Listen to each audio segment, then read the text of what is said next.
Okay, so now we look at this neighborhood overlap based approach for community detection. So what is this neighborhood overlap? So we can call this as NOVER in short. So neighborhood overlap is the ratio of the and it's computed basically for every edge. Okay, so for every edge based on the end vertices.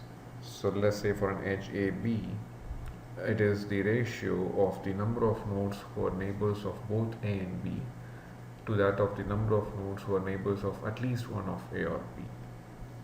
So it's basically the intersection divided by the union, but you have to be careful. In the union you consider each node only once, as well as you exclude the end vertices A and B themselves. Okay, so for example, let us do for this graph. So these are the neighbors for each vertex. So for 1 you have 2, 3, 5, 6, 9. For 2 you have 1, 4 and 7 as neighbors and so on. Now if I want to compute the NOVA score for the edge 1, 2, I have to find the intersection, which is the numerator, of the neighbors. So 1 and 2, these are the neighbor sets. And in the neighbor sets, you find that there's no common vertex, so the intersection is an empty set. And the union is like 2, 3, 5, 6, 9, but you exclude 2 because looking at edge 2. So edge 1, 2. So exclude the node 2. Then 3, 5, 6, 9. Similarly, exclude the node 1 and 4, 7, which is not here. So it's going to be 3, 5, 6, 9, 4, 7. It's the union. So the size of the intersection is 0 divided by size of the union is 6. So 0 divided by 6, the NOVA score is 0. Now for edge 1, 3, the neighbor sets of vertices are 2, 3, 5, 6, 9 and 1, 5, 6. So basically 5 and 6 are the intersection. Then the union is like 2, 3, 5, 6, 9. So exclude 3 because looking at the edge 1, 3. So it's 2, 5, 6, 9 and exclude 1 because looking at edge 1, 3 and then 5, 6, which is already here. So it's going to be just 2, 5, 6, 9. That's the union. So it's 2, the size of the intersection, divided by 4, the size of the union. So 2 divided by 4, 0.5 is the NOVA score.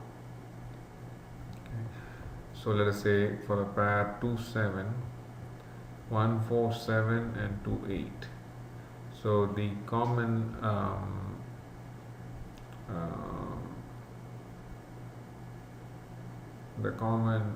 vertex is going to be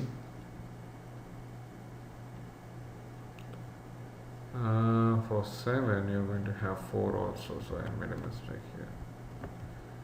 7 it is 2, 4, 5, 8, 2, 4, 8. So for the pair 2, 7, the intersection is going to be like 1, 4, 7, 2, 4, 8. So the common vertex is 4. And the union is 1, 4, 7. Now you exclude 7 because looking at the edge 2, 7. So 1, 4, exclude 2, 4 is already there, 8. So 1, 4, 8 is the union. So the intersection 1, union is 3. So 1 divided by 3 is 0.33. Looking at say 3, 6, it have 1, 5, 6 and 1, 3, 5. So the intersection is going to be 1 and 5 because 1, 5 is here, 1, 5 is here. Now the union is going to be 1, 5, 6, looking at the edge 3, 6. So 6 is excluded, so 1, 5, looking at the edge 3, 6, so 3 is excluded, so it's again 1, 5 here. So the union is also 1, 5. So the intersection size is 2, union size is 2, so it's 1 divided by 1, sorry, 2 divided by 2, that should be, I made a typo, 2 divided by 2, so that is 1. Okay. For the pair say 5, for edge 5, 6, this is 5 and 6, so the intersection is just 3 and also 1, sorry, so 1 and 3 is the intersection, and the union is So excluding 5 and 6, so exclude 6, so 1 3 9 and exclude 5, so it's 1 3 9, intersection is 1 3, so it's 2 divided by 3, which is 0.67. For the pair edge 7 8, it's going to be 2 4 8 and 4 7, so 4 is the common vertex, that's the intersection. Then exclude 7 and 8, so it's 2 4, exclude 7, so it's 4 is already there, so it's just 2 4. So intersection divided by the union, so that's the Noether score, 1 over 2. Now what does the Noether score has to do with communities? Now let us look at this edge where the two end vertices U and V basically share their neighbors. So there are 4 neighbors for each vertex, and all the 4 are neighbors of both U and V. So in such a case, if any two neighbors want to communicate, they don't have to go through the edge UV. They can simply go through U or V and then reach the other vertex. So edge UV is not going to be useful for any shortest path communication. Okay. On the other hand, if you look at the edge UV here, the two end vertices do not share any neighbors. So if the neighbors of U want to communicate with the neighbors of V, then they have to go through this edge UV for shortest path communication. So putting these together, what we can see is this edge UV here is going to have a larger Noether score because all the neighbors are shared. So the intersection is going to be same as the union. So the Noether score for this edge is going to be 1. Whereas the Noether score for this edge is going to be 0 because no neighbor is shared. Okay.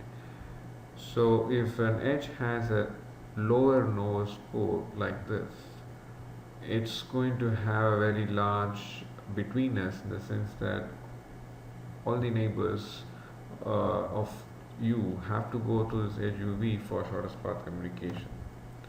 So such an edge is called a bridge edge because it's bridging two communities. Like in this case, it's bridging the neighbors of U with the neighbors of V.